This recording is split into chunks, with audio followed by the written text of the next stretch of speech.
Let's begin. Let's continue this performance element. Okay, 3, 2, 1.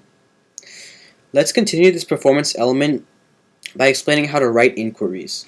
So inquiries are defined as means of obtaining information about something, and the way you want to start your inquiry is with some sort of greeting. So say dear sir or madam. Then you want to give reference to whatever information or whatever sort of subject that you're going to be inquiring about. Maybe if you're requesting some sort of physical item or some sort of object, then request that. And then if you need any further information, ask for that. And then ask them in the form of a question, could you tell me whether this or that, again, ask for more information. And then end with your signature, so, sincerely or, sincerely with your name. Write persuasive messages. So people act in order to have their own needs met, and so it's important to show your reader why he or she has the need to do what you want. To plan a persuasive document, you should first identify your objective, and then identify the main idea to show that the requested action will meet the reader's needs. Determine the supporting information that will convince the reader to do what you wish, and finally adjust that content to the reader, considering their values and concerns. You can organize a personal document by gaining the reader's attention, showing that they have a need, explaining your solution to that need, presenting any supporting information, and then ending by asking for a specific action. And persuasive documents include sales letters, collection letters, proposals, and newsletters. And so to be effective in drafting these persuasive documents, you should also present a solution that is clear and logical. Write executive summaries.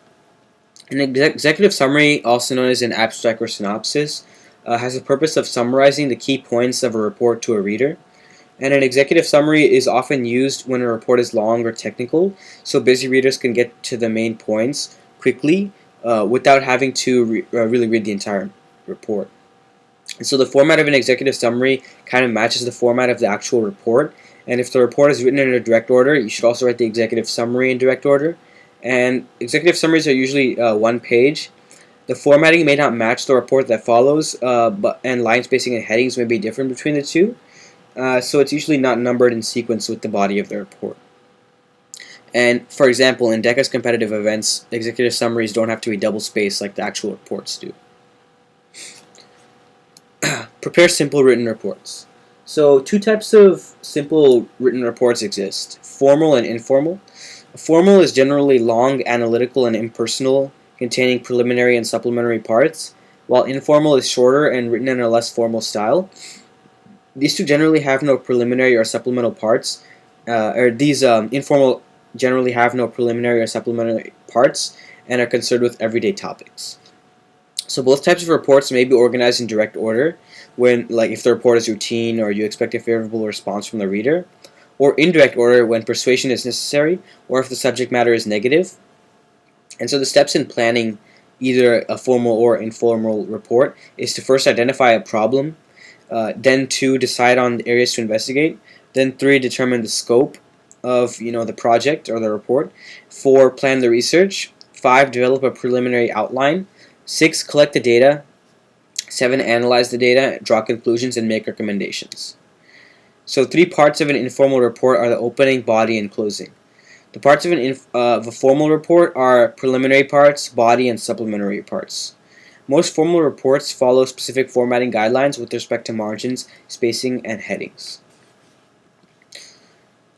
Explain how digital communications, like email and text messages, expose businesses to risk. So any business can face miscommunication or any errors in their digital communications, and that would lead to bad public relations. So businesses are at risk of having bad publicity and bad image if they do have errors in their digital communications. And another big risk is hackers. A lot of digital communications can be intercepted online or can be accessed remotely, so that creates a huge risk for businesses that communicate digitally. Adapt written correspondence to target audiences.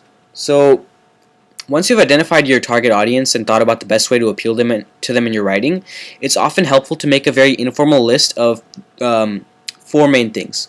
What your audience already knows, now what they need to know, why they need to know it, and how you can help them. Keep this close by so you can easily refer to it as you write, since it will be useful if you get stuck or aren't sure how to proceed. Use data visualization techniques like infographics, link charts, etc. So charts and graphs are the biggest types of data visualization techniques that you can use, and the four main types are line, bar, pie, and flowcharts. Line charts usually show some sort of relationship or change over time and some sort of values. Bar charts compare multiple different sizes of different things and right next to each other. Pie charts compare parts in a whole. So maybe you want to compare the market share of different businesses in a specific market, and you could show this as a pie chart to show which one really has majority of the market, and you can also compare it to the other pieces of the pie by showing how big it is in comparison. And then there's a flow chart which shows conceptual relationships or maybe cause and effect, and so that's great for showing how things cause each other.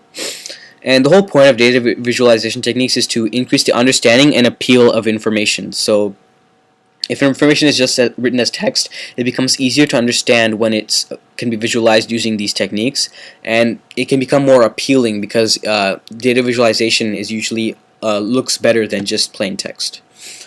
And that's the end of this performance element.